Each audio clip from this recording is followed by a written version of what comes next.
welcome back to Franklin Covey's weekly podcast on leadership. My name is Scott Miller. I serve as your host and interviewer each week, where we talk to and interview, have conversations, sometimes very vulnerable conversations with experts in their field. Maybe a CEO, business titan, best-selling author, a celebrity, or someone perhaps that has dedicated the better part of their life to recovering from a personal trauma, or has done research behind the scenes, not in the spotlight, and has insights and inspiration to share with our listeners and viewers in what is now the world's largest weekly leadership podcast. As your host, I've also written a book about the podcast called Master Mentors, published by HarperCollins, 30 Transformative Insights from Your Greatest Minds. The book features 30 of our first interviewees, where I wrote a fast, easy, breezy chapter around 30 of our guests' transformational insights. I'm now into writing and finishing the manuscript for volume 2 of Master Mentors, coming out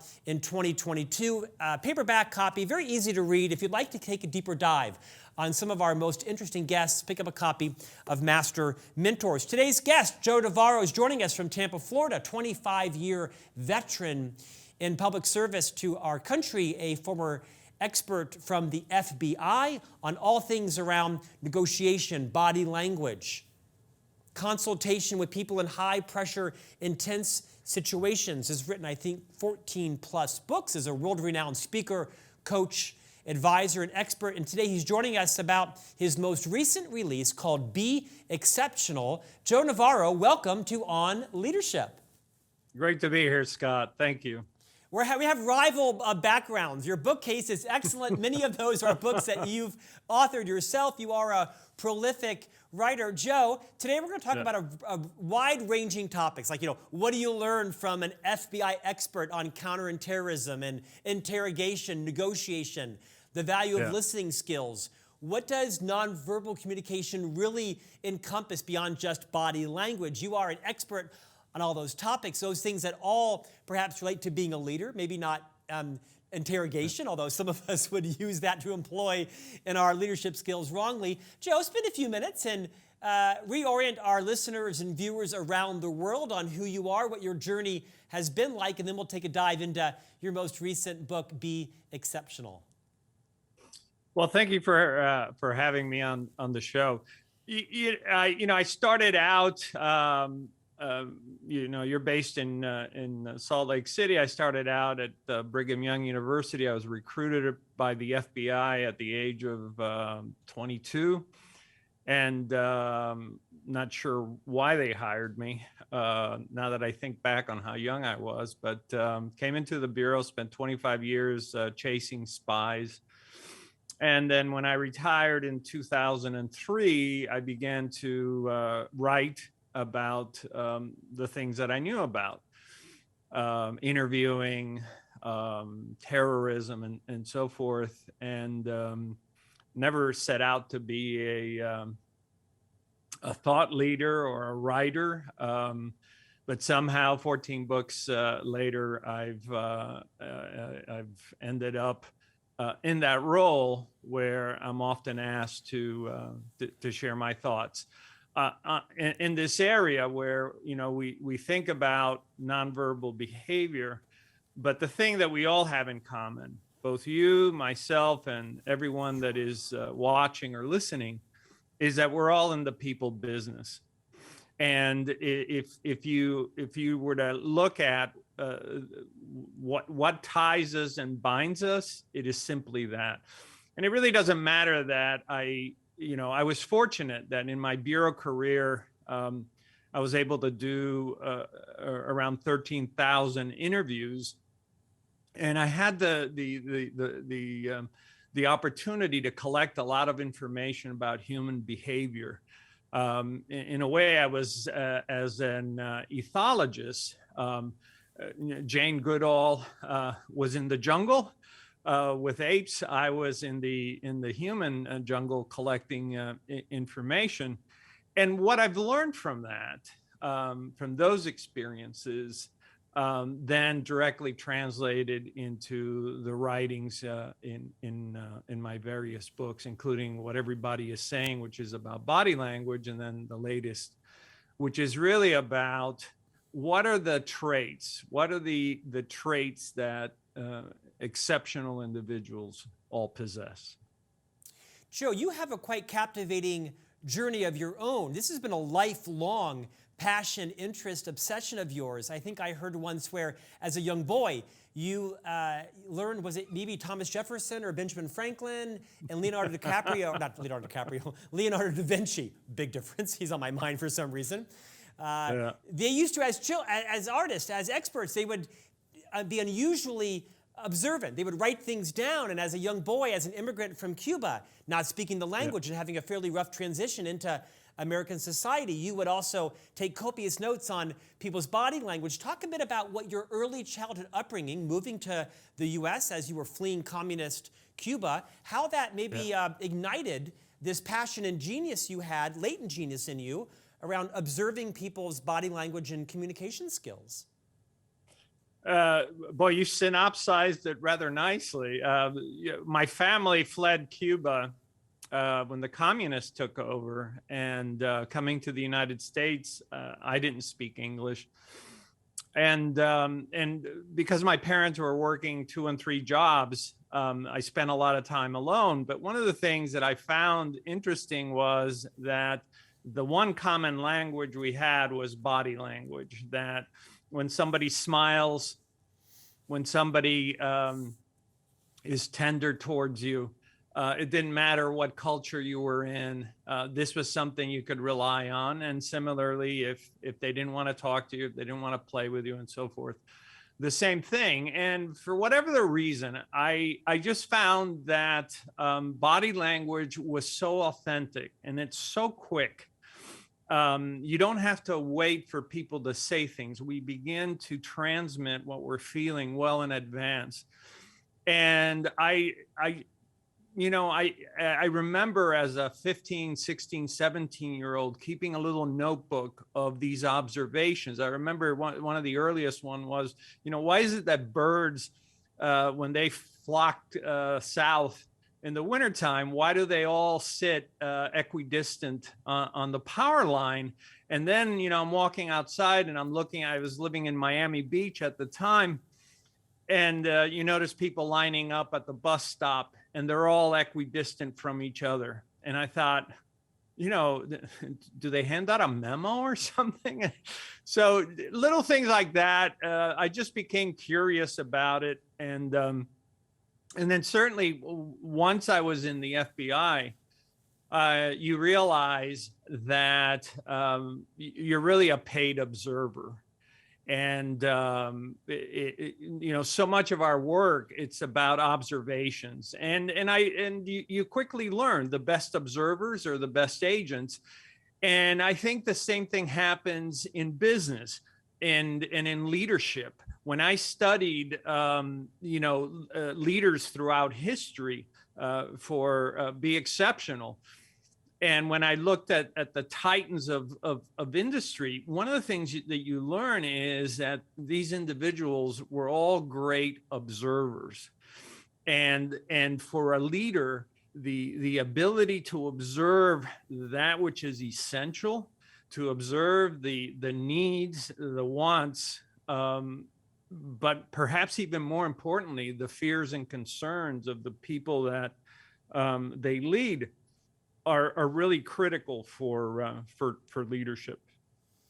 Joe, you've mentioned yourself, you served our nation, the U.S., for 25 years as an agent, counterterrorism agent in FBI, and you say you chased spies. Do you find that spies are equally as educated and trained on body language and observation as are the agents that are chasing them? It's a great question, Scott. And I have to say, in 20 years, nobody's asked me that question. I think observation is very personal. I mean, obviously, for instance, back when the Soviet Union was at play, the KGB, their schools lasted 2, 3, 4 years, where the FBI Academy was 16 weeks. There's some things that can be taught. You can be taught what to look for. For instance, how often does the suspect look at his watch? Is he looking at his watch near the top of the hour or the bottom of the hour, things like that.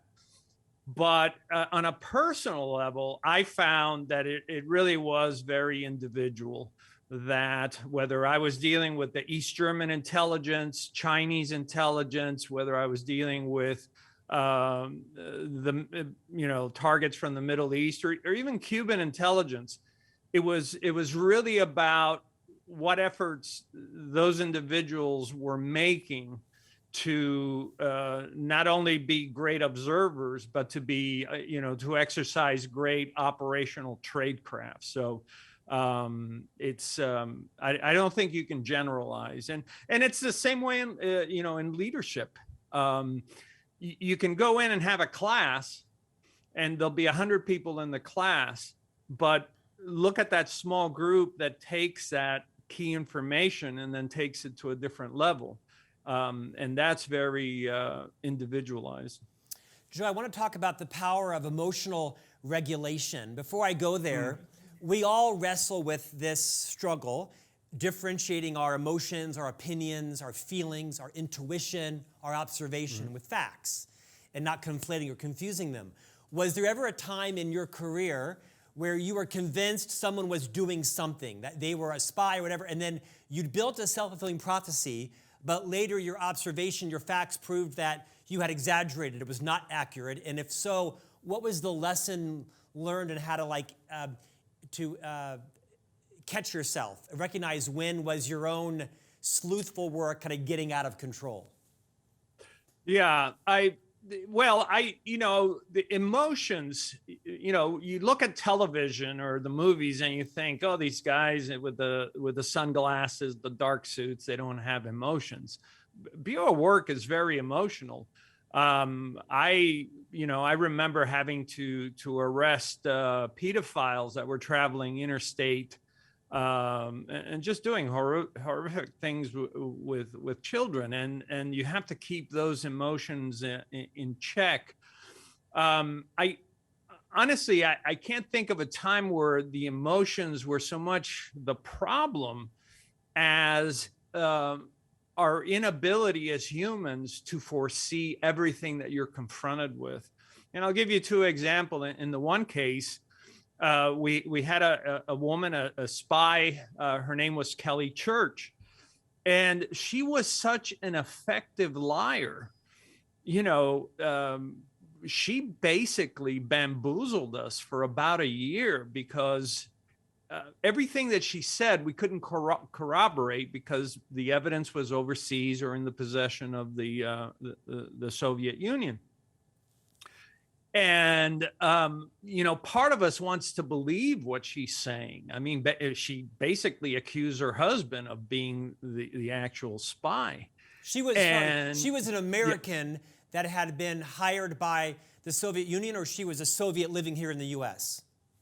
Good question. She was an American soldier who had been recruited by a hostile intelligence service and was being paid through an intermediary. Thank you. So she was taking American documents and passing them on. But of course, we don't have the evidence. But what that taught me was that, we talk about human gullibility. No matter how good you are, and no matter how clever or well trained, it always behooves us to corroborate everything that we're hearing, because she was able to lie so effectively, and in the end, we were able to disprove everything that she said, and eventually she confessed. But what was troubling to me as an agent was, I'm supposed to be the Bureau's expert on nonverbals. And she was just so effective that it was like this gray noise in my head, where I really would go one way or the other in dealing with her. And eventually it worked out. But, we sometimes think we know what's going on. We sometimes assume we know everything that's going on. And sometimes we just have to, slow down and say, let's collect the facts before we come to some judgment. And that was the great lesson for me. And the fact that we had spent a year on the investigation and probably had spent over $250,000 in trying to find the truth. And it was, we're human too. We make mistakes. Joe, you mentioned you had two in mind. Was there another example of that you wanted to share? Yeah, the other one has to do with, with body language. And there's a small section in the book where I talk about body language and how it's used. And it was this, that sometimes, we make all the right observations, but we don't know what's behind it. And one of the things that I teach when I teach body language is that we look for indicators of stress. So compressed lips, touching of the neck dimple, the suprasternal notch, ventilating behaviors, scratching behaviors, things like this. And I had this woman who was accused of some fraud. And we had called her into the office. Normally I work spy cases, but there was a shortage of help.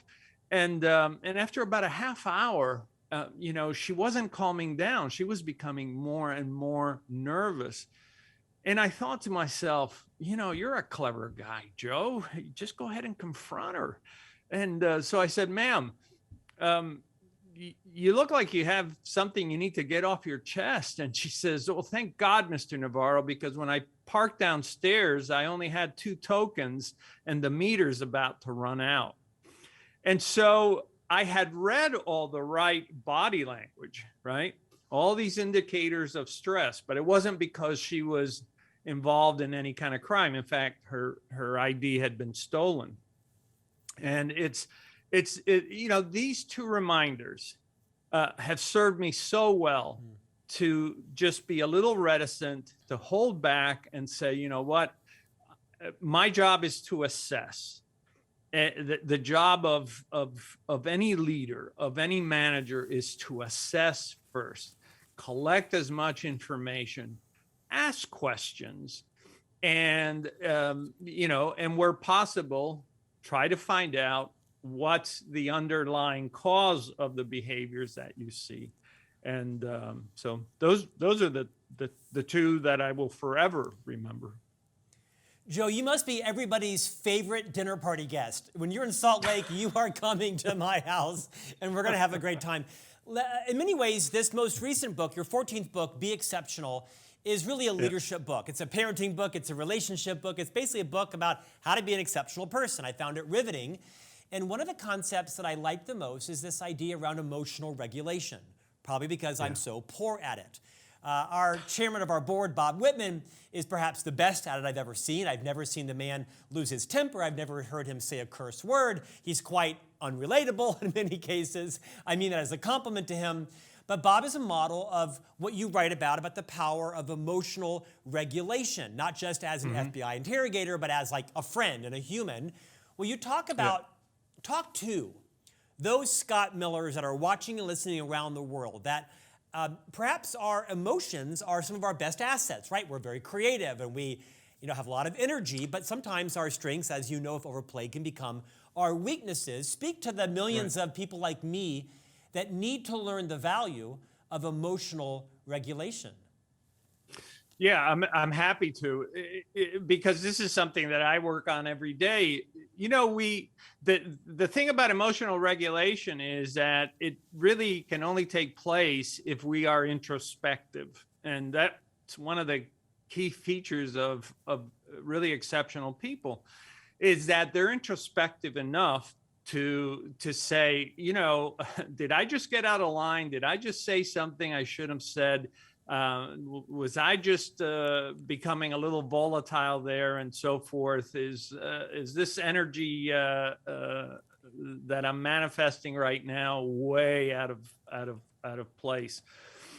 Emotional regulation, I found, was one of those things that is often not written about, and yet it's so important when it comes to individuals that are trustworthy, that are conscientious, that we can sort of anchor ourselves around them, that we know that they're not going to be mercurial and explode on us, that they won't do silly things that, as we've seen with some CEOs, where maybe they decide it's a great idea to be on camera smoking marijuana or doing something else that affects the livelihood of the people that work for them.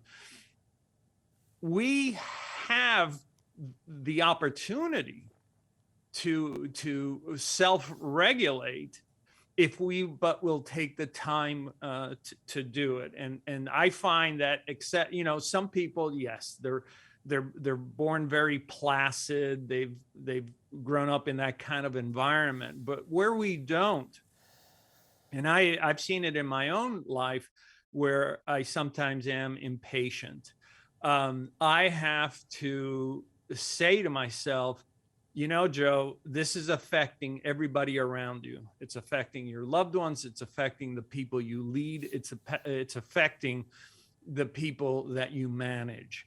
And you have a responsibility. And so I have to ratchet that back. But that can only take place if we have that introspection. In fact, Joe, you wrote about in the book, you had a colleague agent that was sort of your Jiminy Cricket. She was a she, and eventually she was transferred and left, and your emotional regulation wasn't as thoughtful, but you said she was a good benchmark for you to kind of help you realize, Joe, you need to go for a walk. Joe, you need to take a breath.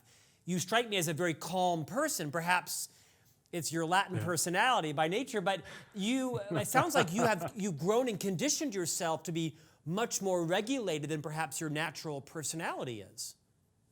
Well, I'm 30 years older than when that took place, but you're talking about the wonderful Terry Moody. In fact, I think in the book I say that all of us need a Terry Moody in our lives. Wonderful lady, really super smart, very patient, a mother, and a great wife, and in a certain way, I needed that balance. And sometimes we can't balance ourselves, but it's useful to have that person. I lucked out with Mrs. Moody. In fact, we made one of the biggest spy cases in the history of the FBI because she helped to balance me. And, whether it's, in England, the guys talk about having their best mate, somebody they go to the pub with and share ideas with, and so forth. In the work environment, that's what she did. And she was that buffer. She was that extra person there who could say, Joe, you're not eating. Joe, today you're out of control. You can't get on the phone and yell at headquarters like that, even though they dropped the ball. At one period there, we call headquarters and we say, we need a map of this little town in Germany. And they send us a tourist map. And I get on the phone and I just want to bite somebody's head off.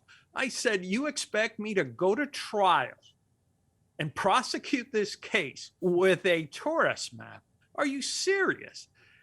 And, she was sitting there next to me telling me to calm down.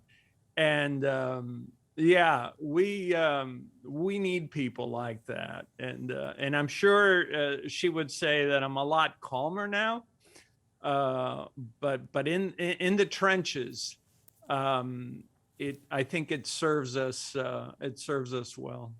Oh, you are so coming to my house for a dinner party. So let's figure out why you need to be in Salt Lake City and you are coming out, my friend. Let's pivot.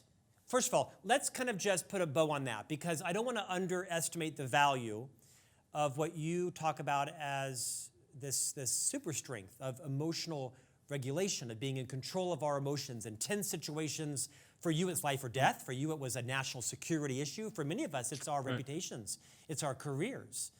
I'm not always in control of my emotions, and it's one of my strengths, and sometimes in terms of adrenaline and solving problems and maybe even saving a situation. Other times it's quite damaging to my reputation and relationships, and I have to make sure I know when to employ that and when to step back. It's one of the key opening concepts in your book, Be Exceptional. Another is this idea of the power of observation. Joe, I am the father of 3 young boys that are, I think, at this moment, 7, 9, and 11. My oldest son, his name is Thatcher, after my hero, Margaret Thatcher.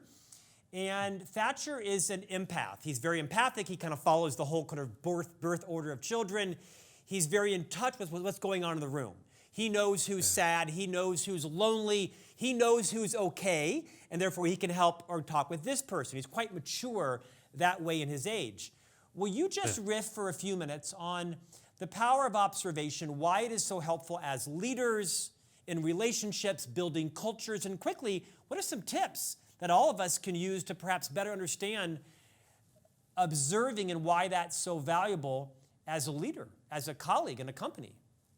Yeah, great question, and you're lucky. I think it's always I'm always happy when someone they say, I'm very empathetic, I'm an empath, and so forth, which tells me they're great observers because, one of the things that we do subconsciously and empathic people do is they're assessing for comfort and discomfort. And humans are very binary. From the time we're born, we're either crying or content. We're either uncomfortable or comfortable. And empathic people pick up on that. Whether you're running a meeting or, you're at a family gathering, you come into a room and you've got to be able to read that room. This is what Daniel Goleman was talking about. Those who have emotional intelligence is the ability to read and understand others. And it's such a blessing. I can tell you that when I can come into a room and I can do what Dr. Amdali at Harvard University used to say, do a thin slice assessment, quickly see and read everybody and get a sense for what's going on. Are there any issues? Is someone having some difficulty or struggling with something?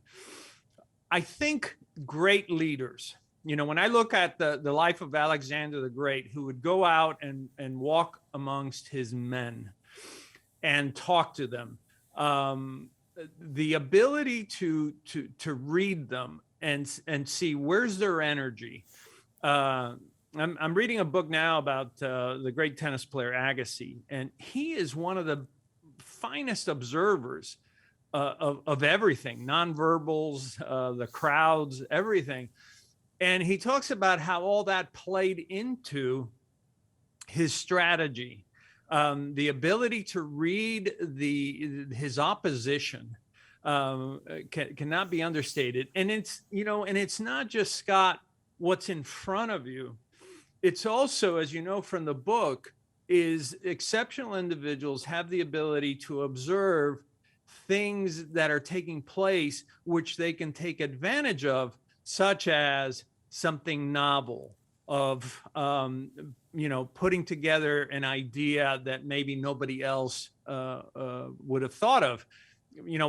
Everybody knows what Velcro is. We all use Velcro. Most people don't realize that in the middle of World War II, a Swiss hiker gets a nettle stuck in his socks, and he looks at it under a microscope and says, well, shoot, I can do that. This stuff sticks to everything. I just need to find a fiber, create a fiber that has these hooks and these claw-like features, and he invents Velcro. You can only do that if you can only innovate if you're a great observer, which is the same thing that the Wright brothers did. They literally would go outside and watch birds fly, just as Leonardo da Vinci did, and say, wow, that air, they're not just pushing, those wings aren't just pushing down on the air is going over the wings, and that's creating lift. And so great observers, exceptional individuals have that advantage. They can see what's going on around them, but they can also foresee what might be in the future. Joe, I'm enjoying how broad-ranging this conversation is. I want to spend some time talking about body language. Before we go there, you are pretty passionate about a concept called psychological safety. My sense is this is probably an interview technique. You've conducted over 10,000 interviews over the course of your career with the FBI. What do we need to know, regardless of our role, whether we're married or single or widowed or we're divorced, whether we're a leader formally or informally, whether we're an entrepreneur or an intrapreneur? Yeah. What do we need to know about the value of psychological safety? Yeah, I prefer the term psychological comfort. Psychological comfort is what all humans seek. We thrive under psychological comfort. You know, part of that is we feel safe, we feel comfortable, we feel that things are pleasant. That contributes to not only to life, but to establishing great relationships. You know, when we talk about, well, how do you establish rapport? The first thing I tell people is work on establishing psychological comfort. Well, what is that? You know, if a person doesn't like loud voices, then don't talk loudly. If they want to meet outdoors rather than indoors, then meet outdoors. We humans have certain preferences.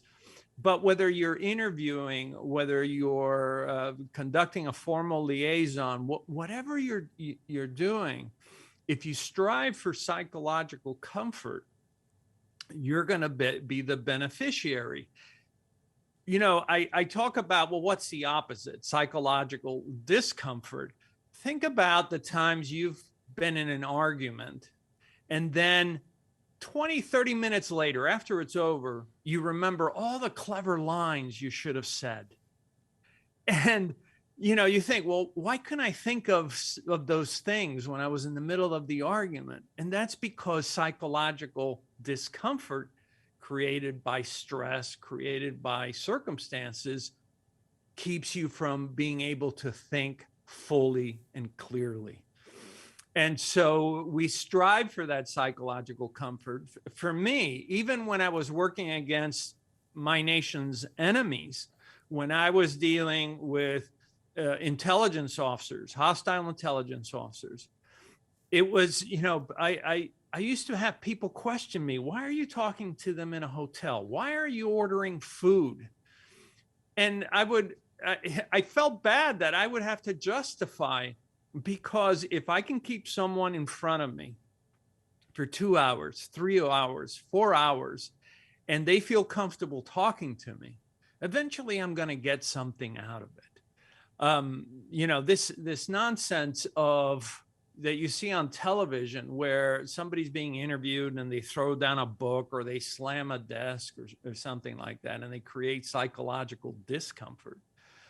That always works against you. And so for me, psychological comfort was always key. Thanks, Joe. Let's talk about body language. You are one of the world's leading authorities, experts on body language, verbal, nonverbal communication. Tell us some things we don't know. Tell us, kind of dig down into your treasure chest and share 3 or 4 interesting and applicable insights that we, as perhaps leaders of people, workers, colleagues, can build relationships, build trust with others by better understanding somebody else's nonverbal communication. Yeah, I'm happy to, and I'm glad you brought that up. One of the easiest ones, one that we can employ in a virtual environment or live environment, anytime you greet somebody, arch your eyebrows, right? So when we care about someone, we do this gravity-defying behavior where we go, "Hey, how are you, Scott?" That's powerful. It's a lot more powerful than going, "Hey, Scott, how are you?" Yeah. Simple behavior, but even babies at 3 months begin to respond to eyebrow arching. The other one I would tell you is, and it's very useful in business, is when you talk to people, tilt your head, cant your head slightly. It does a couple of things. It helps people to relax, and it increases face time. This is invaluable. You're trying to score points, get a message across. I was just talking to a international sales group, and I said, you can increase the amount of face time if you will just tilt your head slightly, and we tilt our heads and show our necks when there's a high degree of comfort, and that's why at a cafe you may have two lovers, and they both are looking at each other with canted heads. What was surprising to me was, this is a major event, how very few people had ever heard of this, and I'm thinking this is critical to this. One of the things that you should avoid, for instance, is if someone asks you a question, you're trying to establish trust, you're trying to establish rapport. Anytime we have to do things like ventilate ourselves to answer a question, like somebody says, is that going to be done by July 1st? And you have to ventilate the answer and go, yeah, I think so. You're sending out these bad signals. When you want to establish confidence, display confidence, remember that the confident person speaks with their hands, but the gestures are smooth and broad, right? The difference between a general and a corporal in their body language is the corporal's hands will be all over the place. The general will be smooth, but broad. Use the hands to potentiate messages. Remember that when we steeple, when we press the fingertips together, it looks like a church steeple. This is one of the most powerful behaviors indicative of confidence, but that we can also use our hands, especially with the thumbs raised, to be emphatic. So simple behaviors. These are the behaviors, I like to say, of leadership that demonstrate that you are in charge. Use your eyes to communicate, both individually and collectively. Some of the other behaviors to avoid is, the lip biting, lip compression, neck touching. These are all associated with negative emotions, and so for leaders and managers, they should be avoided. Joe, speak to your obsession with feet. I've read about and heard about, you have a fascinating insight on the power of the direction of your feet. Give us a minute on that. Well, Scott, Okay, I would not an reword obsession that, with feet. You get the point. Yeah, Talk about the professional power of feet. I know what you meant. I just like the way it sounded. As it turns out, the feet are the most honest part of our body. Our faces, by social convention, we have to smile at each other, right? You smile, I smile, you nod, I nod. This morning I was out for a walk. Somebody tipped their head, I tipped my head, and so forth. But your feet do not have a social contract. When you are on top of a building or on a high mountain, your feet do not run to the edge. This exquisite area of the brain called the limbic system, it's elegant. It doesn't do a lot of thinking, but it reacts to the world. It doesn't permit your feet to go near that ledge. When you see someone that you don't like, you may look at them, but your feet will turn away from them. They're extremely honest. One of the things we found in the research is with couples, that one of the early indicators that they're not getting along is that they would move their feet away from each other. So I love the honesty of the feet. You're talking to somebody and all of a sudden one of their foot turns towards an exit, and they've got to go. And so the emotionally or socially intelligent would say, "Do you need to leave?"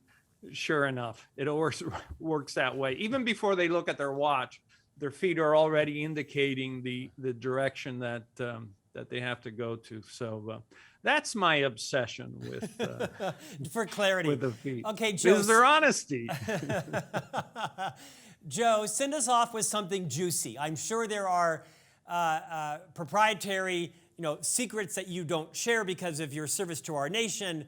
But is there something fascinating that our listeners and viewers could take away from your service in the FBI, whether it be interrogation or spying or counterinterrogation or counterterrorism for that matter? What would you send us off that we would all be interested in learning that may not be well known, but you could share? That's a tough question because this could be framed or answered in many different ways. I take pride that with just about everybody that I put in prison, in the end, saw me as someone that they could trust. In one case, the suspect wrote to me from prison for years, and it was something that I never expected. It's not something that it's taught at the FBI, but it taught me that if you never lose your moral compass, if you do your job, if you abide by the rules, if you do what is expected, and other people do the same, and see that you do these things, this is powerful. I would close with this. I'm always reminded, and it's in the book, of what Carl Sagan said, which was, we aren't who we think we are. We're not even what we hope we think we are. All we are, and I'm paraphrasing here, is the sum total of our influence on others. And that's all we are. And whether it was, working with students, mentoring, working as an FBI agent, putting criminals, serious criminals in prison. One of them had stolen the nuclear go codes, for heaven's sake. I always abided by that concept that what I do must be legal, but more importantly, that this has a positive influence on others, even the bad guys. And I tried to live my life that way. Joe, that was very noble and aspirational, genuinely, but it wasn't juicy. So I want you to share something that people might find interesting, like they don't know this that's going on in the world, and it'd be helpful to know that. What do you got? What do I have got? For example, Scott, this is tough because I'm thinking I haven't cleared that. I got you. I don't want to set you up. I don't want to expose you as a lover of feet and as a sharer of national secrets. No. You have to remember, I have to think about what has been cleared by the FBI to talk about. I would say this. I was fortunate to be involved in an espionage case with Mrs. Moody, where at the beginning of the case, we thought, at most, this is going to be 2 or 3 months. This case lasted 10 years. And it's a dreadful case. Most people don't know this. It's the only case in American history where a general testified in federal court and said this: had hostilities broken out because of the damage these spies conducted, our nation's defeat would have been assured. That's frightening. Wow. To this day, my hairs stand up, because even though I investigated the case, I didn't know how much damage had truly been done. And that's something that very few people know. That's exactly what I was hoping for. Your book, your 14th book, your current book is called Be Exceptional. Like I said when I opened, I think it's a very powerful leadership book. It'd be a great book for corporate leaders to buy for their team members and have sort of a book club chapter read around. It's available now, of course, on all major websites and retail book sites as well. Be Exceptional from Joe Navarro. Joe, what's next for you? That's a great question. I think for the coming year, some more virtual lectures. I will be I'm starting to do some research on perhaps another book, and hopefully I'll get to hook up with you and do another podcast at that time. So we'll do that podcast after the dinner at my house. We'll see you on B Street in the avenues in Salt Lake City. Joe Navarro, thank you for your service to our nation. Thank you for the great insights in Be Exceptional. We wish you well. Thank you, sir. Thank you. And thanks to you. Fascinating interviews. I'll tell you, these interviews sometimes go 35, 40 minutes, and the good stuff is always at the end. So make sure you hang on to the very end of the interviews. Thank you to Joe Navarro. We'll see you back next week for a new conversation on leadership.